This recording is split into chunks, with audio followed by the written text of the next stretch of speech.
આપણે વાત કરીએ જૂનાગઢની તો જૂનાગઢ ચીતખાના ચોકમાં નારેબાજી કરતા કેટલાક લોકો વચ્ચે ઝપાઝપી થઈ હતી। ચૂંટણીમાં 8 નંબર વોર્ડમાં કોંગ્રેસની જીત થયા આપના ઉમેદવારોની હાર થઈ હતી, જેથી બે ગ્રુપ વચ્ચે બબાલ થઈ હતી। જીતનું સરઘસ નીકળતા અને નારેબાજી કરતા ઝપાઝપી થઈ હતી। પોલીસની હાજરી હોય અને એક મહિલામાં ઈજાગ્રસ્ત થયા છે। એક મહિલા ઈજાગ્રસ્ત થઈ છે, જે સિવિલ હોસ્પિટલમાં સારવાર હેઠળ છે, જેની તબિયત હાલ સુધારા પર છે અને હાલ વાતાવરણ શાંતિપૂર્ણ છે। અફવાઓ ઉપર ન ધ્યાન દેવા તંત્ર દ્વારા અપીલ કરવામાં આવી છે। જે જૂનાગઢ ચીતખાના ચોકમાં નારેબાજી કરતા કેટલાક લોકો વચ્ચે ઝપાઝપી થઈ હતી। જૂનાગઢની ચૂંટણીમાં 8 નંબર વોર્ડમાં કોંગ્રેસની જીત થતા આપના ઉમેદવારોની હાર થઈ હતી, જેથી બે ગ્રુપ વચ્ચે બબાલ થઈ હતી। જીતનું સરઘસ નીકળતા અને નારેબાજી કરતા ઝપાઝપી થઈ હતી, જ્યાં પોલીસની હાજરી પણ હતી, પણ એક મહિલા તેમાં ઝપાઝપીમાં ઈજાગ્રસ્ત થયા છે। જે મહિલાનું ઈજાગ્રસ્ત થતા સિવિલ હોસ્પિટલમાં સારવાર હેઠળ છે, જેની હાલ એમની તબિયતમાં સુધારો છે। હાલ વાતાવરણ શાંતિપૂર્ણ છે અને તંત્ર દ્વારા અફવાઓ પર ન ધ્યાન દેવાનું અપીલ કરવામાં આવી રહ્યું છે।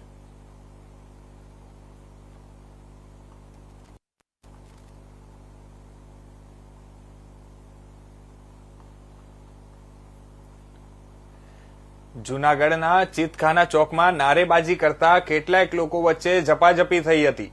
જે ચૂંટણીમાં 8 નંબર વોર્ડમાં જે કોંગ્રેસની જીત થતા આપના ઉમેદવારોની હાર થઈ હતી અને જેથી બે ગ્રુપ વચ્ચે બબાલ થઈ હતી।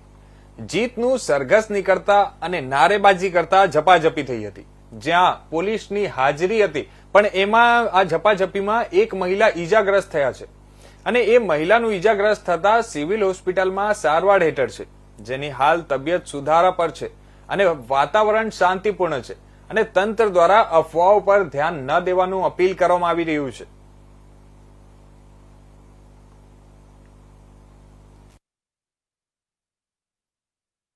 ચૂંટણી આજે પરિણામો આવતા કોંગ્રેસના ઉમેદવારો જે 8 નંબરની પેનલમાં વિજય થયેલા અને એને સરઘસ જે કાઢેલું, આ સમયે હારેલા આપના ઉમેદવારોથી હાર બચાવી ના પાડતા અચાનક આવેલા, પરંતુ આ પોઈન્ટ ઉપર ગર્વની ટીમ અને પોલીસ અધિકારી અને પોલીસની ટીમ હાજર હોય, જેથી આ સમગ્ર ઘટનાને મોટું સ્વરૂપ બનતા પોલીસની હાજરી અને સૂઝબૂછથી અટકી ગયેલી છે। આ જે ઝપાઝપી થયેલી તેમાં જે ઈજાઓ થઈ છે તે હાલ સિવિલમાં સારવાર હેઠળ હોય અને આ બાબતે હાલ ફરિયાદ લેવાની તજવીજ શરૂ છે। આ વિસ્તારમાં હાલ શાંતિપૂર્ણ માહોલ છે। પોલીસ દ્વારા ફ્લેગ માર્ચ કરવામાં આવેલ છે અને અન્ય જે કોઈ અફવા હોય તેને નગરજનોએ તેનાથી દૂર રહેવા વિનંતી છે।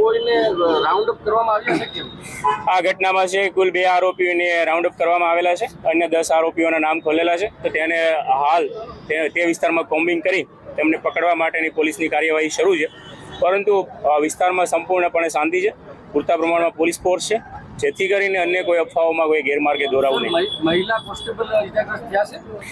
આ પોઈન્ટ ઉપર છે પોલીસ ફરજમાં હોય, એમાં ઝપાઝપી દરમિયાન મહિલા પોલીસ કર્મીને પણ ઈજા થયેલી છે। હાલ સિવિલ હોસ્પિટલમાં તે સારવાર હેઠળ છે અને તબિયત સુધારા પર છે અને હાલ છે વિસ્તારમાં અન્ય કોઈ બીજા બનાવો બને